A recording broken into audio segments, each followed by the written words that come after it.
Despite everything I said in the last video, it doesn't mean you absolutely cannot write a fiction book and be successful. In fact, there are several ways that you can have a hit on your hands if you write fiction. You just need to think carefully about how to go about it. One tip to that end is to think carefully about the genre. In this regard, genre is going to work a lot like choosing a niche. Here you want to pick a subject that will give you lots of marketing options and that will have lots of fans ready to get excited about it and help you to promote it. For example, if you write a cyberpunk book, you'll find that there are whole forums where people discuss the subject and will probably be interested in reading what you've written. Likewise, you can find people who are big fans of gothic horror or of romance novels. If your book is really good, then word of mouth might be enough to help it spread. You can also use these phrases and words in your description and elsewhere on your listing in order to make your book easier to find. Likewise, it can help to think about books which are similar to yours. I'm not telling you to copy or to write books about stories that don't excite you. I wouldn't be that cynical. I'm merely saying that if your book happens to have a similarity to, say, the Da Vinci Code, then it won't hurt for you to emphasize that connection and to mention it. This way, people will be able to more quickly grasp what your book is about and whether they might like it. Again, it might be more likely to come up in searches or as a suggested similar book. Now you have the niche. The next step is to start creating your book. This is where a lot of people will get put off, but even if your English is terrible, I implore you to keep watching because there are ways around that. Here's some bad news if your plan was to flood the Kindle store with low-quality books. Kindle books need to be good if they're going to do well. This is down to the fact that you want to try and get as many positive reviews as possible and as few negative ones. Likewise, it's also down to the fact that readers can very often choose to read a free sample of a book in order to get a taste for it. This means they'll get to see what the quality of the writing is like, whether the subject matter is any interest to them, and whether you appear to know what you're talking about. And if your book is low quality, well, then they won't be very likely to order the full thing. Likewise, some textbooks allow students to rent the book for a while on a 7-day free trial. If you have created an e-textbooks for students, and this is an interesting alternative to the career option, then again you need to ensure that it's good if you're going to hold their attention for long enough. So with that in mind, what makes a good Kindle book? And what makes a good book generally, for that matter? A good place to start is with the tone and style of your writing. This needs to be appropriate to the tone of the niche that you're writing for. So if your book is about financial modeling, then it's likely to be a more formal style of writing than if your book is about drawing cartoons, for example. But in any case, you need to ensure that your content is engaging, that it's fun to read, and that people want to keep reading through it. A good way to achieve this is by using a narrative structure. In other words, make your book a story. Even if it's a non-fiction topic, that doesn't mean you can't open by talking about your experiences and by leading the reader gently to the subject.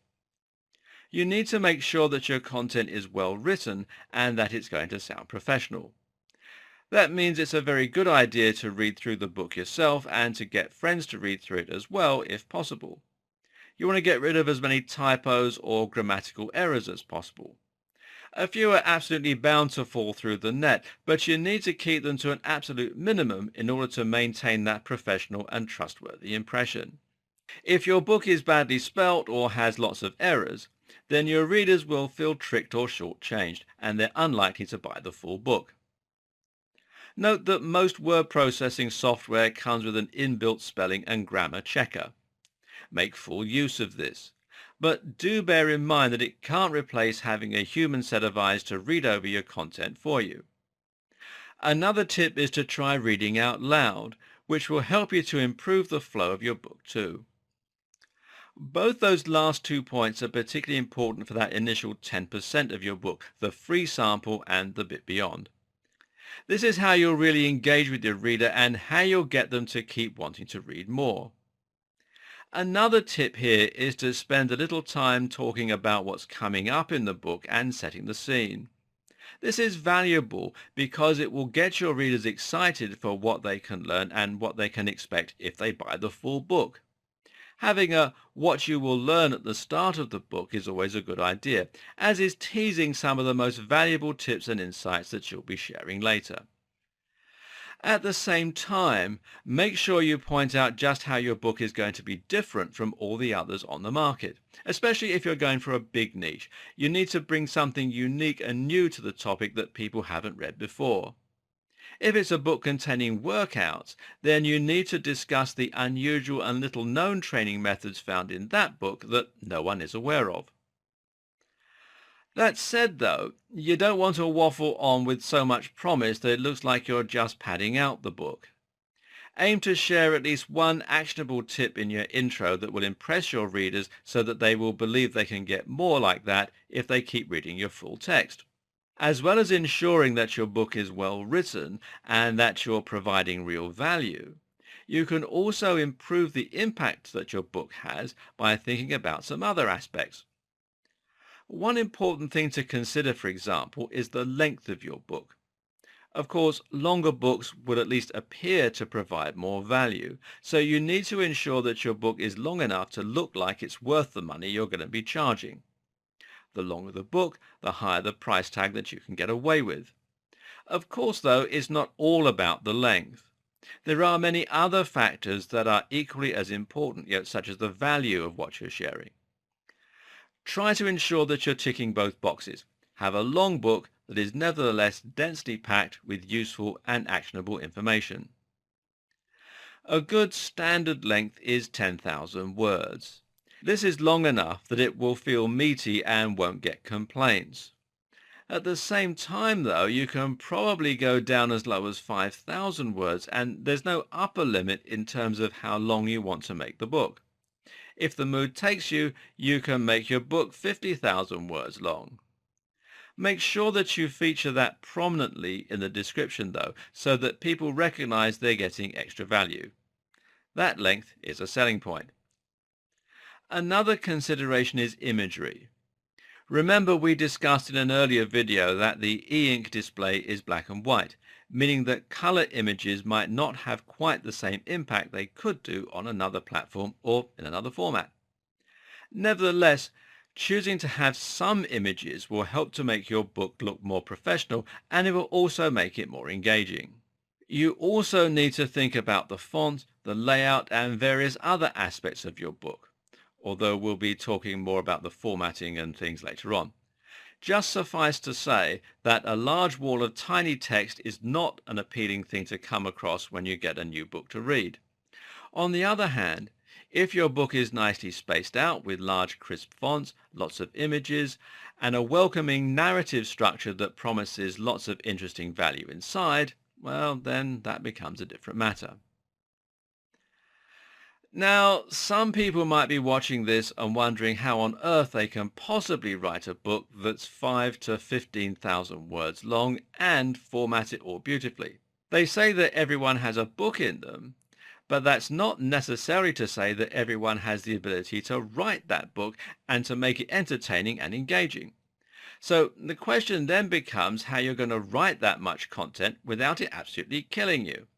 Moreover, there is a high chance that some people watching this won't speak English as their first language, or won't be confident in their ability generally to write in an engaging and entertaining manner. What if you're just not a good writer? In that case, you need to think about outsourcing the creation of your content. You can find writers on freelancing sites like People Per Hour, which is peopleperhour.com, or Upwork, which is upwork.com. This used to be called Elance. And you can also find them on marketing forums. The Digital Point forum is a good site to look at. It's forums.digitalpoint.com.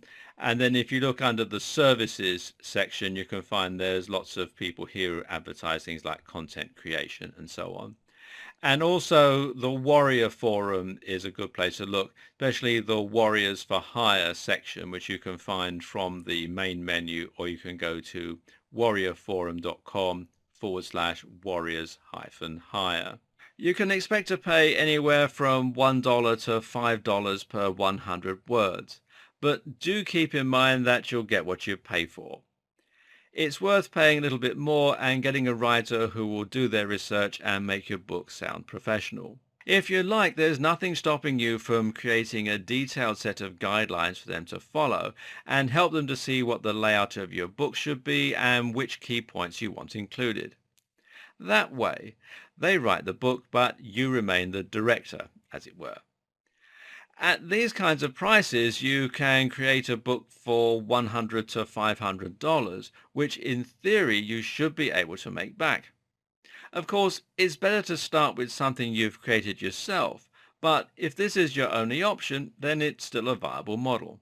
Normally, you'll find turnaround time is very good too, anywhere from a few days to a few weeks.